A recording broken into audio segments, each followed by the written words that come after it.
Bonjour à toutes et tous. Alors aujourd'hui, je vous fais mon premier podcast sur les infos IA.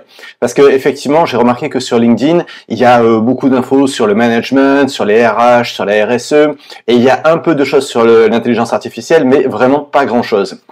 Et félicitations d'ailleurs à ceux qui partagent autour de l'IA. Je pense que c'est vraiment un acte citoyen, mais réellement de faire ça aujourd'hui puisque l'IA est en train de révolutionner nos vies et on ne s'en rend pas compte. Il y a eu un petit soubresaut quand ChatGPT est sorti et aujourd'hui il y a beaucoup de gens qui en sont revenus en disant finalement c'est pas si terrible que ça, alors que si. Et l'actualité que je voudrais vous partager aujourd'hui est particulièrement importante puisque la bourse de New York a perdu 2000 milliards de valorisation là-dessus, 2000 milliards de valorisation. Nvidia a perdu 500 milliards à eux tout seuls, 500 000 millions. Je vous laisse un petit peu imaginer ce que ça fait. C'est énorme. Donc, quelle est la nouvelle qui a déclenché ça?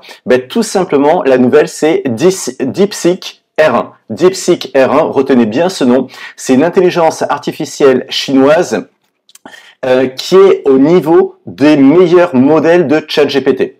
Vous voyez, ChatGPT, actuellement, le meilleur modèle, c'est O1.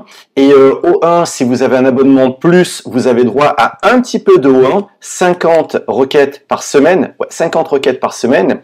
Et si vous voulez avoir du O1 à volonté, il faut payer 200 $ par mois. Oui, il y a un abonnement OpenAI ChatGPT à 200 $ par mois. On ne le sait pas souvent, mais c'est le cas. Figurez-vous que DeepSeek R1 est plus performant que ce modèle. DeepSeek R1 est gratuit. DeepSeek R1 est chinois.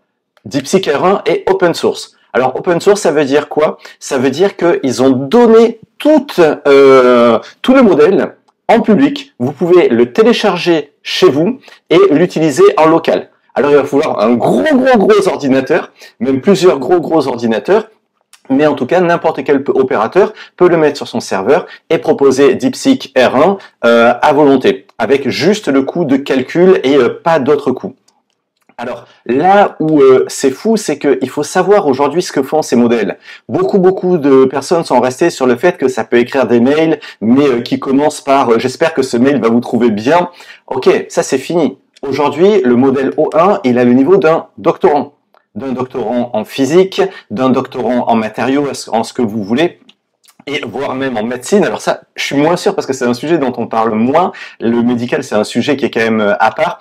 En tout cas, c'est le niveau d'un doctorant. C'est-à-dire que c'est un niveau qui est supérieur au niveau d'un ingénieur, c'est un niveau qui est supérieur au niveau d'un avocat, c'est un niveau qui va être supérieur à, grosso modo, l'ensemble des professions que l'on mène aujourd'hui.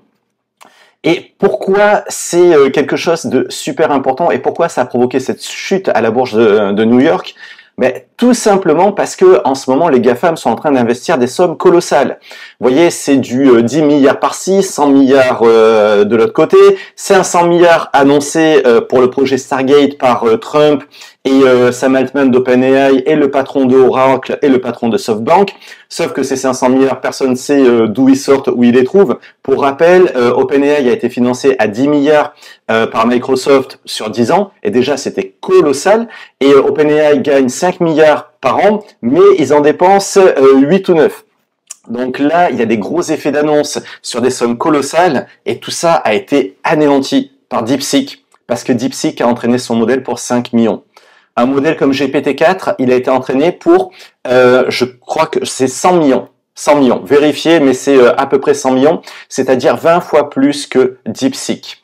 Et le modèle OpenAI GPT-4o, enfin le O1 aussi, sont des modèles fermés, c'est-à-dire qu'on ne sait pas ce qu'il y a dans la machine. Et là, vous avez un modèle chinois où tout le monde a dit « ouais, non, mais c'est du chinois, en termes de données personnelles, ça va être horrible ». Alors oui, clairement, dans les conditions générales d'utilisation de DeepSeek, je suis allé voir, il y a tout ce que vous mettez dans DeepSeek nous appartient. Part en Chine, en République populaire de Chine, et nous appartient. Sauf que c'est un modèle open source, et c'est du vrai open source, encore plus open source que les modèles de Meta, qui sont soi-disant open source, mais ils gardent les poids d'entraînement, ce qui sont des données stratégiques vraiment hyper importantes pour ce genre de modèle. Là, chez DeepSeek, tout est open source, donc vous le téléchargez, vous l'utilisez. Et pourquoi c'est important? Parce que ces 2000 milliards de pertes à la bourse de New York, déjà c'est du n'importe quoi, c'est beaucoup sur Nvidia. Alors qu'en fait, Nvidia va profiter de ça. Parce que Nvidia aujourd'hui ne peut pas vendre aux Chinois, soi-disant, les Américains sont pros pour pourfendre les propres lois qu'ils ont mis de restrictions commerciales. Et en plus, pour faire tourner R1 chez vous, DeepSeek R1 chez vous, il va vous falloir du gros processeur Nvidia. C'est-à-dire que des centres de données vont se multiplier partout dans le monde pour des gens qui vont distribuer du DeepSeek R1 ou d'autres modèles, et Nvidia va se gaver. Donc ce n'est pas un conseil financier, pas qu'il faut dire ça dans les vidéos, mais clairement, je pense qu'il faut jeter un petit coup d'œil sur l'action de Nvidia, c'est le moment. Donc quoi qu'il en soit, aujourd'hui, je vais... alors si vous me dites que c'est nul, ainsi de suite, d'ailleurs, je vais faire le contraire de l'habitude. Si vous n'aimez pas cette vidéo, surtout ne mettez pas de like et surtout mettez des commentaires agressifs et déstabilisants, je n'en ferai plus. Mais je pense que c'est quand même hyper important. L'info que j'entends en France, c'est l'info sur l'intelligence artificielle française qui a planté. Eh ben franchement, moi je dis dommage, mais c'est un vrai pas en avant déjà d'avoir tenté de faire une intelligence artificielle.